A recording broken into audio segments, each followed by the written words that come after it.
All right. Yeah, I've never seen that number thing pop up before. So anyway, let's just go ahead and start this thing. I'm Rob Childs. This is a fighter story, and we're here with Bobby Nash, one of Michigan's top MMA fighters. Went to Michigan State alumni, former Division I college wrestler.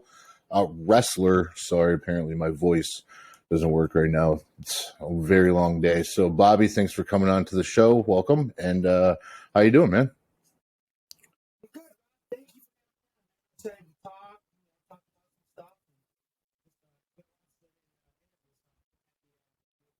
Yeah, definitely. We were just talking about how we both kind of already knew at least one of the same people, because it seems like Michigan MMA isn't too big. It seems like it's slowly getting bigger.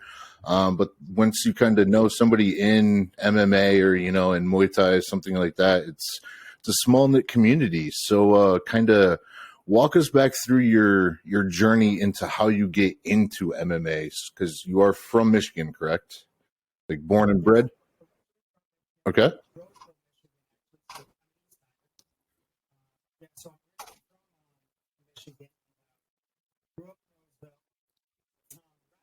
Since I was 5 years old, all the way went to high school.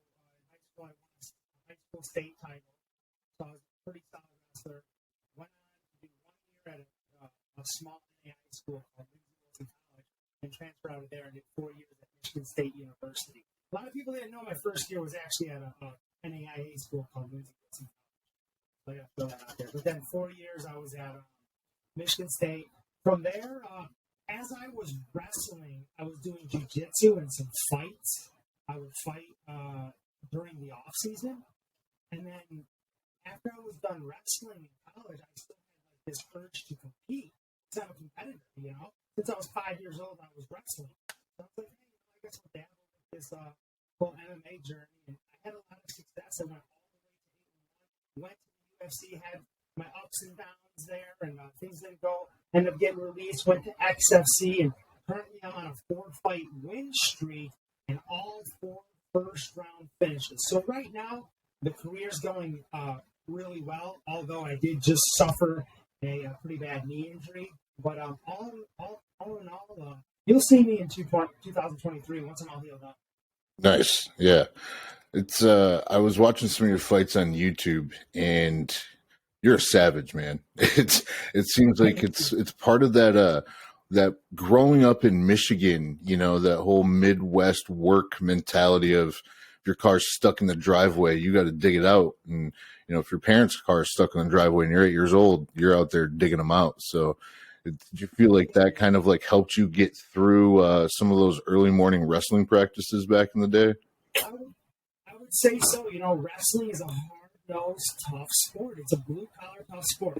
And, I grew up with a dad who was a blue-collar ironworker, man. Worked with his hands. I come from a blue-collar family, a big family. We were always having big meals. I was in a 1,200-square-foot house, and we had 7 people in our house. You know what I'm saying? I was shacked up with my brothers. I had to learn to be tough. I was... I think my upbringing, seeing my parents work their ass off, work so hard, it instilled a work ethic in me. Just growing up in wrestling, since I was 5 years old, I was wrestling. So it instilled a hard work ethic, and it translated very well into mixed martial arts. Yeah, and you were talking about while you were kind of going through your wrestling journey, you're at Michigan State and you're doing jiu-jitsu. That's, for me, I don't wrestle.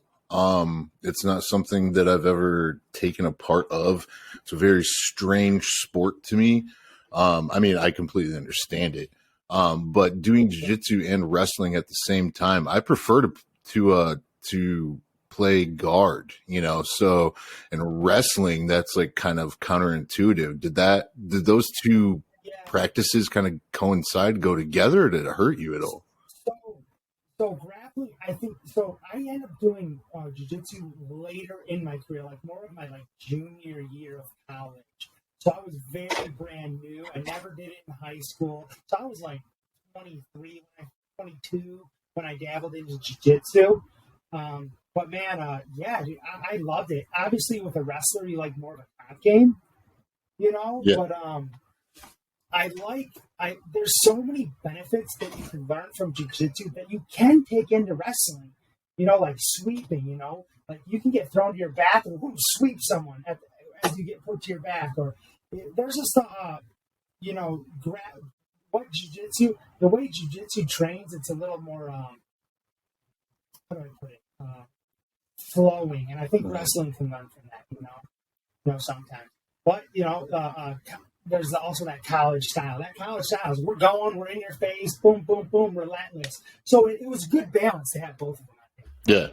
Yeah, it sounds like it. It's now you got into jiu-jitsu later in life. How exactly did you get into wrestling? Because I know in Michigan that seems to be like a pretty common thing to get into pretty young, but that's not such like commonplace all over the country. Is that something you wanted to get into, or did your parents get you into it? Well, so I was, like I said, 5 years old. So kind of was really my parents kind of led me into the direction. So my brother, who's about 11 years older than 11, 12 years older than me, he wrestled. And, and then my parents were kind of like, oh, you'll wrestle, and all my other brothers will wrestle. But they were never very I was a very good athlete. Like I said, I won a high school state title. I wrestled every single weekend when I was 5, 6, 7, 8, 9, 10, 11, 12 years old. But they were never really pushy. My parents was like, oh, you like it? Yeah, cool, and I just ended up having a lot of success. I chose to wrestle. I enjoyed it. My parents gave me the outlet, and then I kind of just ran with it. Mm-hmm. My parents, like I said, I think a lot of times people think oh, he's this athlete. The parents probably were really pressuring. But my parents weren't like that. My parents were pretty just like, hey, we'll take you to practice and we'll take you to tournaments. You win, you lose, whatever. So, I thought it was pretty interesting. Yeah. Good parents. Yeah, there's something that comes with wrestling that some people may not always pay attention to, but in my world of dealing with nutrition, how we were talking about, with Troy and getting down to 145 and just making weight in general, that comes with wrestling, and you're wrestling pretty young, so you had to start doing your weight cuts early on. Is that something that you had to learn yourself, or how do you go about that? And I did it completely wrong. And a lot of wrestlers, because they're young, man, we're not nutritionists. We're just like, okay, let's make weight. Let's bust our fucking ass. Yep. Let's make weight. And I had that mentality to it. It's like, okay, well, I guess I'm just going to cut this water and dehydrate myself and go through a 24-hour fast and then weigh in and wrestle an hour later. I was wrestling 165. I was right, exactly. You know what I'm saying? Yeah. It's just absolutely crazy the way I did it.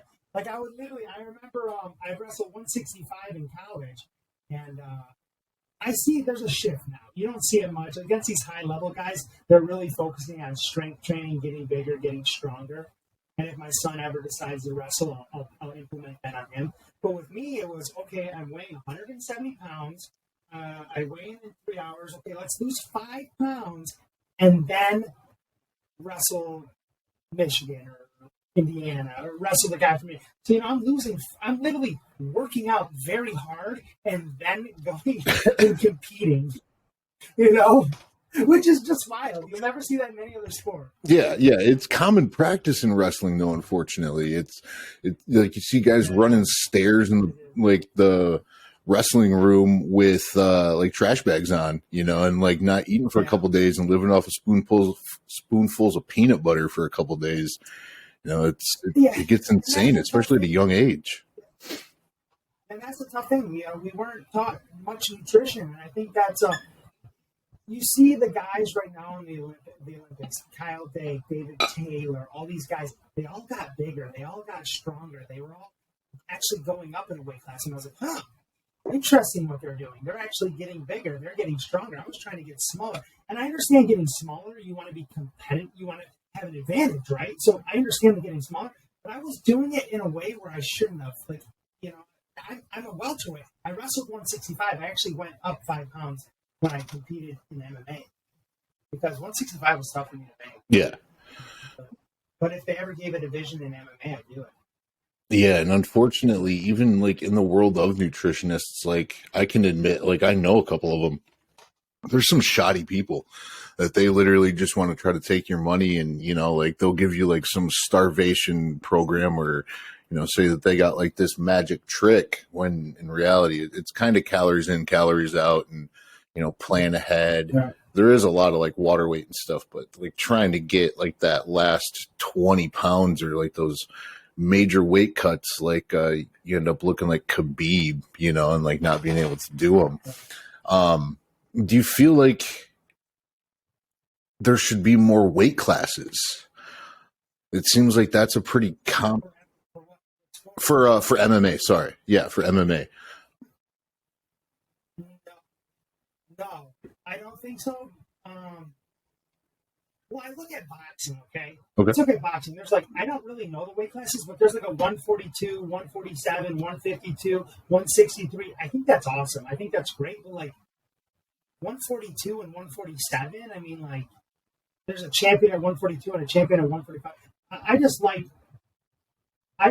I think it makes it more competitive when there's a 55, 70, 85, 205. I think it condenses it a little more and makes it more competitive.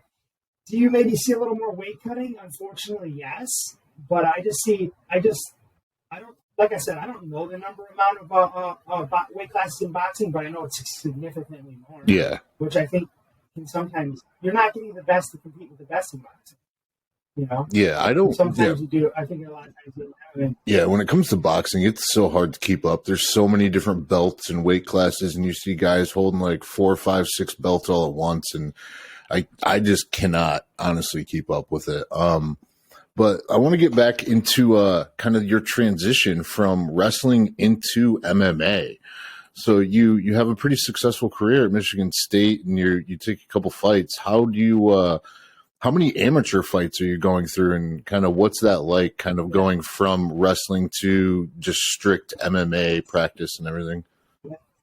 So I had a lot of amateur fights, man. So I was wrestling in college, and when you're wrestling in college, you can't go pro, right? Because it's called you're losing your amateur. You cannot go pro and then go finish your wrestling season. So I'm like, okay, I'll just keep going, fighting amateur. I was 14-0. And I fought like a lot of guys who were really tough. I fought Corey Cuppy as an amateur, who's now a pro. I fought Willis Black, who as an amateur, who's now pro. And a number of guys. Of my 14 fights, like 7 or 8 are like professional fighters now. So I went 14-0, had a lot of success. Wasn't much of a striker or anything, but there was no question I was working harder than those guys because I was just in the college wrestling room with just absolute hammers, just working out, training. And I would go out there and just get these guys in deep water. Nothing very fancy when I was an amateur, but I'd take you down and I'd drown you and I'd choke you out or beat you, every time. So, yeah, I had a pretty good successful reign as an amateur. Went pro and, started having to develop the hands. I developed them a little later in the career because, but now, dude, my hands are badass. They're lethal now. I hit hard. I knock people out. I'm getting faster. And I'm making the next evolution of the mixed martial arts journey, in my opinion. That's kind of what I see in my career. I see another evolution I'm making. And I'm absolutely falling in love with boxing and striking. Yeah, there's definitely levels to it, and it almost seems like there's certain days just in practice to where you hit that next level and things just run smoother and you can tell, like the problems you used to have, you don't have anymore. So are you taking that striking? Are you doing it like every day? Are you in the gym every day working on the striking, or is that kind of, what's your workout routine like? So my workout routine, right now, I'll tell you my workout routine for camps, but right now, what I'm focusing on is strength and conditioning and rehab. I'm with Chris Down at Phoenix Athletics. The dude's amazing, dude. He's awesome. He's rehabbing my knee, but the thing is, when you have a knee injury, you think, oh, rehab. No, we're getting better, dude. We're focusing on speed. We're focusing on agility. We're getting stronger. We're getting our hand-eye coordination still really, really good. I want to go in 9 months when I go back to sparring. I want to go and I actually want to be better.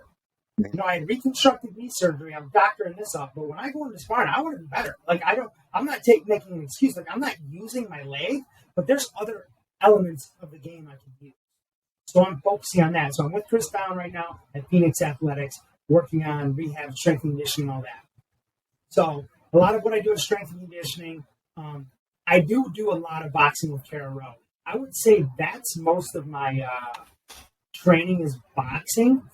And then I work with Darren Crookshank on striking, and I go to Michigan Top Team. We have wrestling and grappling days. We do that, and I do wrestle and grapple.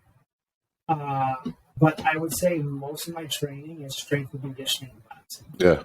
Would be most of it, but I do it all. You know, you got to do it all. Yeah, for sure. Yeah, there's one area that I don't tend. Jesus Christ, my brain is fried. That I know this is going to sound a little weird, but that's pretty normal for my listeners. For us as men, it seems like we focus so much on the physicality of the sport, the physicality of like just our world, but we don't really focus on the mental aspect of it, and kind of going through an injury that can fuck with you. That can literally make you feel like your world is over. Everything that you had lined up is no longer there. You don't have that one domino to push everything over. And then it can also, you can't fight without having the mindset of a winner. You cannot go into that cage, onto that mat, or even into practice thinking that you're going to have a bad day, you're going to have a bad fight. Is there anything that you're doing or that you have done, you know, during your rehab to kind of focus on the mental muscle? Because that is a huge part of everything. The mental game is huge in MMA. And, you know, I was on a 4-fight win streak. I had a lot of good things going on. You know, Sean Shelby was calling me.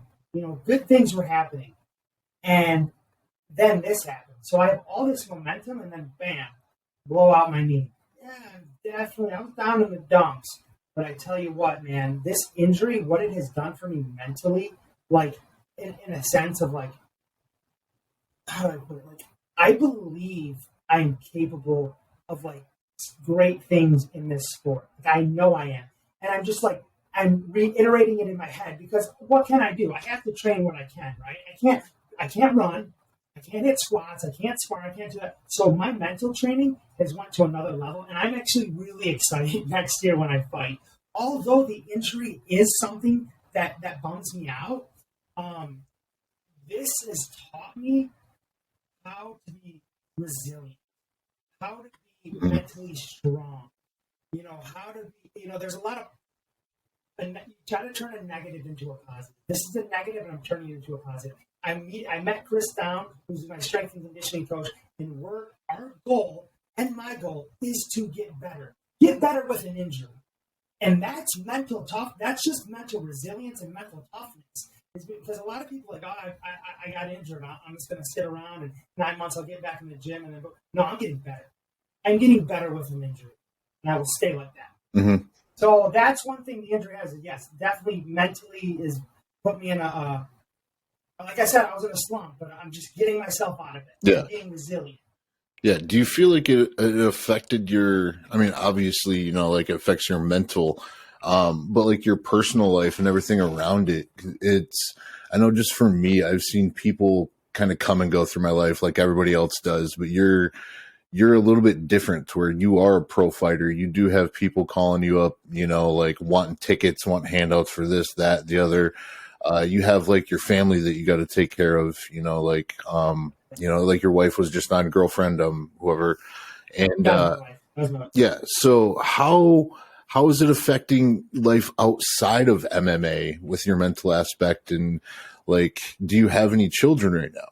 That's kind of another thing. Yeah, I have a 4-year-old. A 4-year-old? Okay. Yes, I have a 4-year-old son. So you can imagine having an injury like this. And I'm a very get up, go, get stuff done. That's kind of how I am. Yeah. Get in the house, do this.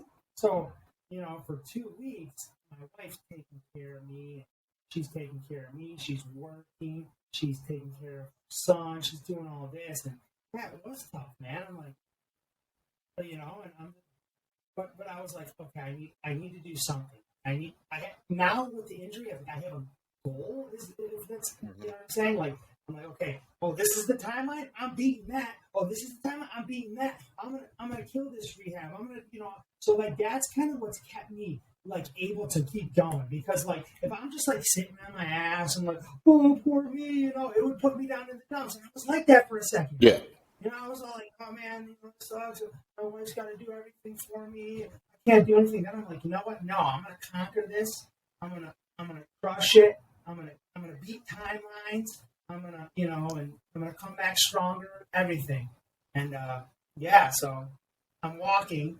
They didn't think I was gonna walk until another like 2 weeks. So I'm walking, which is cool. Yeah, I had, like I said, I had reconstructed knee surgery. I had 3 tears: PCL, LCL, meniscus, and I had to get a donor tendon put in, which is a tendon that's going to grow into my bone and muscle. Oh. And I have a screw in my knee. So it was the doctor, quote unquote, told me, your knee's fucked up. And I actually walked into surgery, and he was like, I just want to let you know, most people don't walk into surgery with your type of injury. I go, oh, really? I'm like, because when it happened, I was in excruciating pain for like 2-3 days. I couldn't walk, but I think my body, my hamstrings and quads compensated for it, and eventually I was able to walk. But I mean, it was excruciating when it happened. Yeah, especially like with reconstructive knee surgeries. Do you feel like you're going to be able to come back without having that mental fear? Because once you've been knocked out once, you have that fear of it happening again. Or Right. like, do you have a way of getting over that so far? Because you're in the thick of it right now. Yes. So if you look at my UFC career, I got knocked out like 3 times, and then I went on to knock out 4 guys in a row. If that doesn't say resilience right there, Oh, yeah. I was never a gunshot. My first fight, I got knocked out, and I was like, "Fuck it, let's go." I'm still banging, Knocked it again and again, So I mean that, and then I went out there and boom, boom, boom, put 4 guys away with my hands. Now, what about my knee? And everyone's gonna be like, "Oh yeah, what are they gonna do? They're gonna attack the knee, right?" You think that, right? So I have a game plan for that. I'm like, okay, I'm gonna say, you want to attack my knee? That's fine. I'm going to implement a game for that. Okay, you want to attack my knee? I'm going to check you. So one thing's going to happen. You're either going to break your shin on my knee, or as soon as you land it, I'm going to knock you out cold. You will not get away with hitting my leg scotch-free. There will be consequences. So that's the mentality I have, because I can't be like, oh, I got a baby, because I'm going in a professional fight. Someone who's trying to harm me and someone's trying to I'm trying to harm them. So I gotta put on this different mindset. So I gotta know they're gonna attack it. So I'm gonna be like, go for it. You go for it. You go for it. I'm going for you. Hit me. As soon as you throw that leg, I'm swatting in on it and I'm KOing you, or I'm checking and breaking your shin. That's the mindset I have with it. Yeah, and you have to have that mindset for sure. Do you have a time frame of kind of when you can get back into the cage? So the doctor was telling I'm on week 3, just over week 3 right now of surgery, and my surgeon told me it's going to take me a year to completely be healed, healthy. 6 months before I can go in the gym, obviously light activity. But my goal would be next summer. That's my goal. Okay. All right. So that would be just over a year. Yeah. So we're in June. So like June, July, August would be my goal right now. And I'm healing really fast. I'm actually really surprised. My body heals fast. I came in to surgery in relatively good shape. And I actually tried to get in better shape before I went into surgery, because I wanted to do prehab, I guess you would call it. I'm really proud of how my body's responding to this. I was in excruciating pain for quite a while, but it's responding very well. Yeah. Have you tried like using BPC 157 or anything like that? So BPC 157 is a body protecting compound. It's a gastric peptide that our body makes, and there's a lot of companies that have been able to synthesize it. And other, like quite a few countries, they actually prescribe it for after surgery rehabs. And you can get it in these little like patches. They look like nicotine patches essentially. And it goes on and it protects your body, kind of like rebuilds tendon tears, and helps you kind of recover from surgery. It's just our country. We don't prescribe it or anything. You can buy it legally over the counter. You can get it online. It's just doctors don't really prescribe it because there's not a way to, what is it? It's a BPC 157. That's interesting. I definitely want to know more about that. Yeah. Anything that will speed my recovery, I'm all yeah, for sure. You got to just look it up. I can send you some stuff after this. But yeah, they can't, you can't patent it. That's what it is. So any compound that our body makes naturally, we can't really patent it. And so they don't have a way of patenting this compound. And so, they can't patent it, so they can't make money. So there's not a huge market for it. And it's only like $30-$40. And, there's literally no side effects. USADA is perfectly fine with it. Everything's good with it. And it helps. I've torn my labrum just a couple times up here. And then, some random hip and knee injuries, and those things, they're wonders. So I definitely want to have you look into those things. You put it on the injury? No, yeah, you can. Yeah, you can put it on the injury, but it's systemic. So what I do is I actually just kind of put one, right up here, and it's just like this little square. And I thought I had them right around here, but I don't. But yeah, they're really convenient. I love them. You can do that, or like stem cells. I know here in Michigan, there's a couple places on the East Coast of the state that does like a stem cell type thing for post surgeries, to where you can go in and do like a lotion type thing, and they'll do like a local, type thing, or you can do a cryo through like companies like Restore, things like that.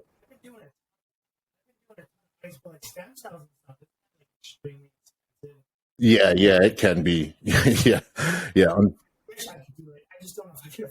Yeah. No, it is. I mean, there's obviously, millions of ways of doing it, but yeah, stem cells can get extremely expensive. It sucks that the stuff that actually works is like right outside the realm of possibility for a lot of us. I guess you can always stuff.